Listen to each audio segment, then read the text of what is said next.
राज्यामध्ये शेतकऱ्यांचे अनेक प्रश्न प्रलंबित आहेत. याच वेळी महायुतीच्या सरकारने ज्यावेळी निवडणुकीच्या वेळी शेतकऱ्यांना वेगवेगळी आश्वासने देण्यात आली होती. यामध्ये कर्जमाफी असेल, पीक विमा असेल, या संदर्भामध्ये सरकारकडून उदासीनता दिसून येते आहे. आत्ता आपल्यासोबत काँग्रेसचे नेते अमित देशमुख आहेत. आपण त्यांच्याशी चर्चा करणार आहोत. भैया, काय सांगाल? कर्जमाफीचा मुद्दा हा ऐरणीवर आलेला आहे आणि सरकार आता दिलेल्या शब्दावरून फिरतंय असं वाटतंय.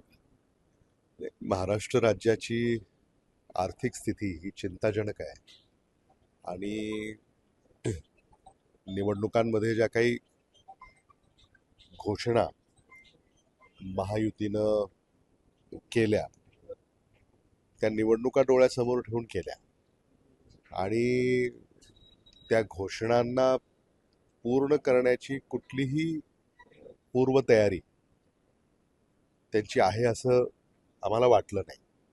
आणि आज तेच सिद्ध होत आहे की अनेक योजना त्यांनी जाहीर केल्या, योजनांना द्यायला पैसे नाही आहेत. शेतकऱ्यांच्या आत्महत्या वाढत आहेत, त्या काही थांबत नाही आहेत. शेतकऱ्यांच्या आत्महत्या झाल्यानंतर त्याला जी काही मदत द्यावी लागते ती सुद्धा मदत आता वेळेवर मिळत नाही आहे. हे दुर्दैव आहे. शेतकऱ्यांची कर्जमाफी तर आता दूरच आहे असं मला वाटतं. अजित पवार यांनी सांगितले की पुढच्या 3 वर्षापर्यंत आम्ही शेतकऱ्यांना कर्जमाफी देऊ शकत नाही. हे मला असं वाटतं शेवटी आता सत्तेत आल्यानंतर कदाचित त्यांनी परिस्थिती याचं अवलोकन करून हे भाष्य केलं असावं आणि ते वस्तुस्थितीशी धरून असावं. आणि आता त्यांनी हे वक्तव्य केलंय म्हणजेच महाराष्ट्र सरकारचं अपयश हे सिद्ध होत आहे. यासोबत भैया, राज्यामधील अनेक शेतकऱ्यांसाठी 2852 कोटी रुपयांची पीक विम्यासाठी तरतूद झालेली आहे. तो निधी वर्ग झाला आहे, पण अजून जवळपास 90% शेतकरी हे लातूर जिल्ह्यातले पीक विम्यापासून वंचित आहेत. याकडे कसं पाहतात? पीक विम्याच्या संदर्भामध्ये सुद्धा महाराष्ट्र शासनाच्या वतीनं अंमलबजावणी इथं कुठंतरी कमतरता जाणवते.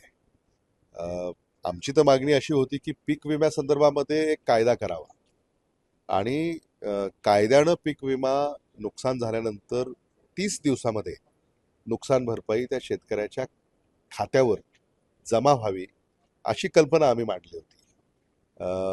विशेषतः राहुल गांधी जे देशाचे लोकसभेचे विरोधी पक्षनेते आहेत त्यांनी ही कल्पना मांडली होती आणि ही कल्पना देशभरामध्ये राबवण्याचा आमचा प्रयास होता.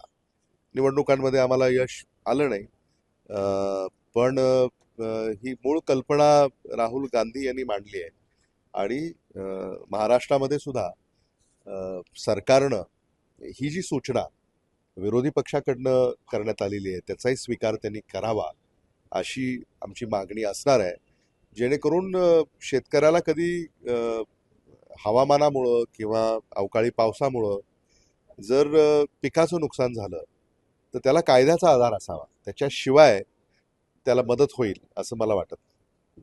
यासोबत लातूर हे शैक्षणिक शहर म्हणून पाहिलं जातं व लातूर जिल्ह्यातील रोहिणा या गावामध्ये ड्रग्स निर्मितीची एक कारखाना सापडला आणि तो करणारा सुद्धा पोलीस कर्मचारी होता.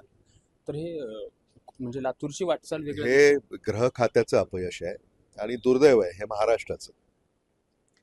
हे ड्रग्ज जर महाराष्ट्रात निर्माण होत असतील तर महाराष्ट्र सरकार काय करतंय हा प्रश्न आहे आणि म्हणून गृह विभागानं वेळीच उपाययोजना केल्या नाहीत तर आणखी बिकट परिस्थिती होण्यापासून कुणी आपल्याला वाचवू शकेल असं वाटत नाही. आणि हे लोण मुंबई पुण्यापर्यंत आपण ऐकलं होतं, पण आता लातूर धाराशिव इथपर्यंत आता हे जर लोण आलं असेल तर सरकार काय करतंय हा खरा प्रश्न आहे. मागच्या डीपीडीसीच्या बैठकीमध्ये पालकमंत्र्यांसमोर लातूरमधली वाढती गुन्हेगारी असेल किंवा ड्रग्सच्या विळख्यामध्ये लातूर आहे किंवा नशेच्या याच्यामध्ये आहे याची मागणी केली होती, पण आता प्रशासनाकडनं याच्यावरती काही उपाययोजना केल्या जात आहेत का? काय वाटतंय तुम्हाला? नाही, आम्ही शासनाच्या ह्या निदर्शनास आणून दिलं होतं. शेवटी आपल्यापर्यंत जी माहिती येते ती माहिती आपण शासनाला अवगत केली पाहिजे. फक्त जिल्ह्यातच नाही तर विधिमंडळात सुद्धा या संदर्भामध्ये आम्ही भाष्य केलं. मला असं वाटतं आजही आपल्या माध्यमातून शासनाला हीच विनंती आहे की त्यांनी याकडे गांभीर्यानं लक्ष देणं गरजेचं आहे. गुन्हे झाल्यानंतर चौकशा करणं, शिक्षा करणं याला काही फार महत्व असतं असं मला वाटत नाही. गुन्हे होणारच नाही यासाठी शासन काय करत आहे ही खरी शासनाची जबाबदारी आहे. कायदा तर आहे, कायद्याची अंमलबजावणी होईल, त्याच्यासाठी शासन काही फार त्याच्यामध्ये भूमिका बजावतं असं नाही. पण हे होणारच नाही, घडणारच नाही यासाठी मात्र प्रशासन आणि शासन यांची भूमिका महत्वाची आहे. भैया याचसोबत बीडमधले जे निलंबित पीएस आहेत रणजित कासले, त्यांनी वेगवेगळ्या स्वरूपाचे आता आरोप करत आहेत की वाल्मिक कराड एन्काउंटर करायचा होता किंवा वेगवेगळ्या स्वरूपाचे आरोप होत आहेत. तर या प्रकरणाकडे कसं पाहताय तुम्ही? मला असं वाटतं तेही प्रकरण काही शासनाला फार योग्य पद्धतीनं हाताळता आलं असं मला वाटत नाही. कारण समजा शासनाचेच पोलीस अधिकारी जर असं वक्तव्य करत असतील तर मग कुठंतरी काळं आहे किंवा घडलंय असंच त्यातून निष्पन्न होतं. याही संदर्भामध्ये शासनानं जी काही कार्यवाही केली त्याला खूप विलंब केला. सामान्य माणसाला रस्त्यावर यावं लागलं, मोर्चे काढावे लागले, उपोषणं करावी लागली, धरणे द्यावे लागले. आणि म्हणून हे सगळं केल्यानंतर काही तुम्ही जर केलं तर काही त्याच्यामध्ये फार कौतुकास्पद आहे ते असं मला वाटत नाही. आणि खून तर काही थांबले नाहीत. आपल्याच माध्यमातून कालच मी ऐकलं की दर आठवडा 15 दिवसाला एक खून बीडमध्येच होतोय. म्हणजे महाराष्ट्राची तर आकडेवारी ही वेगळीच आहे. त्यामुळं जर कायदा आणि सुव्यवस्था याची अवस्था जर महाराष्ट्रामध्ये एवढी दयनीय असेल तर ही शोकांतिक आहे. बरं, आज तुम्ही महानगरपालिकेची आढावा बैठक घेतलेली आहे. लातूर शहराला मागील बऱ्याच दिवसापासून पिवळ्या पाण्याचा पुरवठा होतोय, तर यावेळी काही ठोस उपाययोजना करणार? नाही, आम्ही लातूर शहर महानगरपालिकेचे आयुक्त यांची भेट घेतली, उपायुक्त यांच्याशी चर्चा केली, जे विभाग प्रमुख आहेत त्यांच्याशीही संवाद साधला. आणि मुळामध्ये गढूळ पाणी येत आहे ही माहिती असून तुम्ही याचा पुरवठा का करताय हा आम्ही त्यांना प्रश्न केला.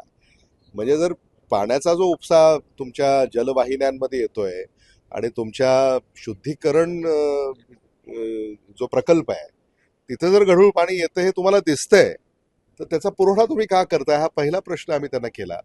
आणि त्यांनी काही तांत्रिक बाबी त्याच्यामध्ये आमच्यासमोर मांडल्या आणि म्हणून सिंचन विभागाशी देखील चर्चा करण्याचं त्यांनी आम्हाला कळवलंय. आम्ही सुद्धा सिंचन विभागाशी बोलू आणि तज्ज्ञ मंडळी या क्षेत्रातली जी आहेत त्यांचा सल्ला घेऊन हे पुन्हा घडणार नाही याची दक्षता त्यांनी घेतली पाहिजे. हे पहिल्यांदा घडलेलं नाही.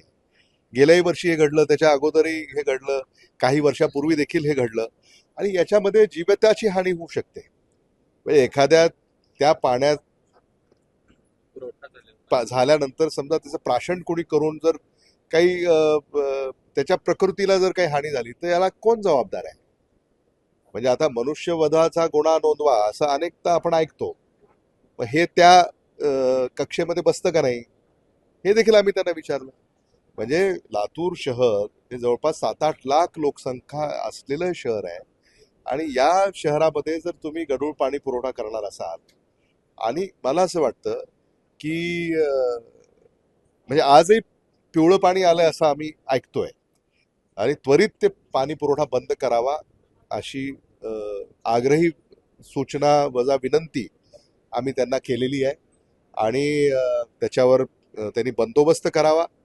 आणि एवढंच नव्हे तर पाणी पुरवठ्याचं जे काही त्यांची सायकल आहे ती 4 दिवसाची 8 दिवसाची आहे. ते असं म्हणतात की शुद्धीकरण करण्यासाठी अधिक अवधी लागतो. आम्ही त्यांना म्हटलं 10 दिवसाला पाणी द्या, 15 दिवसाला द्या, पण शुद्ध द्या. अशुद्ध पाणी किंवा गढूळ पाणी तुमच्या जे स्रोत आहेत पाण्याच्या टाक्या तिथं येत असेल आणि तुम्हाला त्याची कल्पना असेल तर तुम्ही पाणी सोडताच कसं ही देखील आम्ही त्यांच्या पुढं बाब मांडली आहे. मला असं वाटतं की त्या संदर्भामध्ये ते पावलं उचलतील आणि भविष्यामध्ये असा पाणी पुरवठा महानगरपालिकेकडनं होणार नाही याची ते दक्षता घेतील. Rishikesh Holikar, Maharashtra times online, Latur.